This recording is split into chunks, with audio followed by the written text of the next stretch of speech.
لقمان کے اپنے بچوں کے لیے نصیحتیں، تو بچوں والے اپنے بچوں کو سوچ لیں، بچوں کے بچوں والے اپنے پوتوں نواسوں کو سوچ لیں۔ اور اگر آپ ان میرڈ ہیں تو آپ کے لیے دی بیسٹ ٹائم ہے، ان بنیادوں پہ آپ نے اپنی زندگی کو شروع کرنا ہے اور بچوں کی تربیت کرنی ہے۔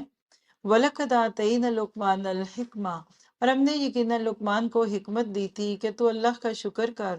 ہر شکر کرنے والا اپنے ہی نفع کے لیے شکر کرتا ہے، جو بھی نہ شکری کرے وہ جان لے کہ اللہ تعالیٰ بے نیاز اور تعریفوں والا ہے۔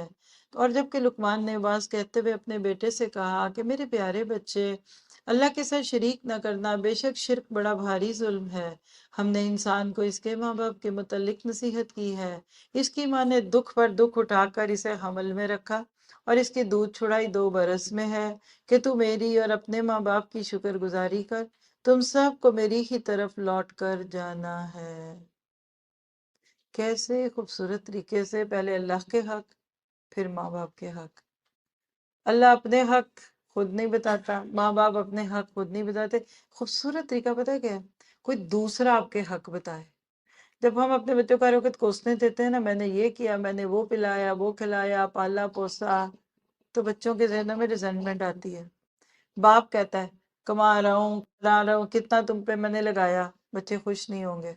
تو گھر میں نا آپ بانٹ لیجئے، ابا کے قریب دادی نے کرنا ہے، دادی کے قریب اماں نے کرنا ہے، جو مشکل ہے ویسے تو۔